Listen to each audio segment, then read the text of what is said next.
Science tells us that brains, minds, are built, not born. And at the center of this dynamic architecture are a set of skills called executive function and self-regulation. Children's self-regulation and executive function are key ingredients in their lifetime performance. It's not just about learning language or learning numbers or learning colors.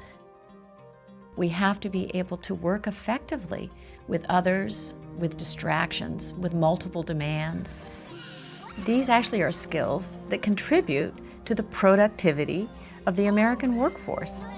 Just look at your shapes. What should you have done next? Educators, I think, are looking for just this sort of thing. And when we describe what we mean by executive function, they say, yes, that's it. That's exactly, the problem. These kids, they can tell me these rules, but they can't actually use them. What's this? A toolbox. A toolbox. What is executive function? Safety goggles. Safety goggles. Probably the best way to think about it is sort of like an air traffic control system in the brain. Just like an air traffic control system has to manage lots of airplanes going on lots of runways and really exquisite timing and so on. A child has to manage a lot of information and avoid distractions. We really think of it as involving working memory and inhibitory control and mental flexibility. Take a situation where a child is having to take turns.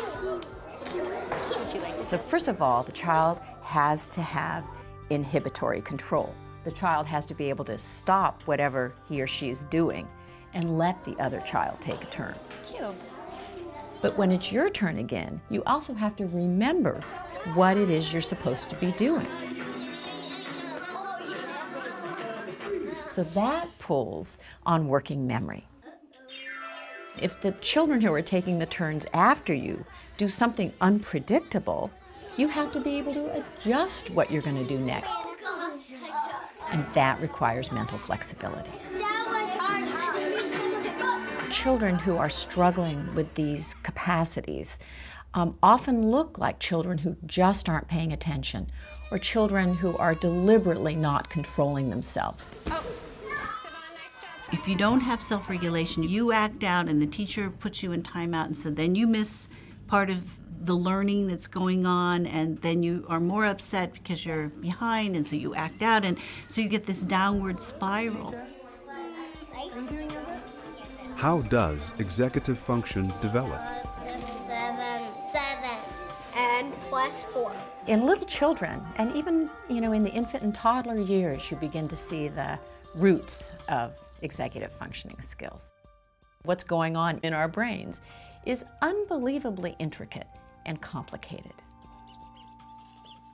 The prefrontal cortex, or the front third of the brain, is important for executive function. But it's more than just prefrontal cortex. This region doesn't act alone. It's involved in controlling your behavior through its interactions with all other parts of the brain. The brain goes from a situation where you've got nearest neurons communicating very strongly with each other and ignoring the rest of the brain, to these widespread networks that are connecting these different areas. Executive function changes over the life course. It improves radically over the first few years. I got a match prime. It continues to improve throughout adolescence. It's not until early adulthood that you have the adult-type networks that are very strongly activated that connect different brain regions together. Let's take notes. Also, we believe that executive functions can be trained. It's just like going to the gym. So the more you practice in these areas, the stronger the capacity is likely to become, because you're hoping to strengthen those neural connections. You're at 24. Slowly but surely, you're going to be able to step back, and that child's going to go into the world with these skills where they can get along with other people, change rules, and they can be flexible, and they can accomplish new things, and they're unafraid. I got bit by my dog in my arm.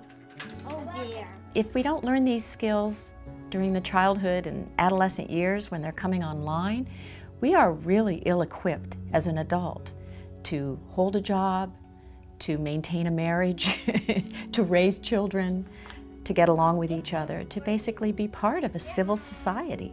You're okay.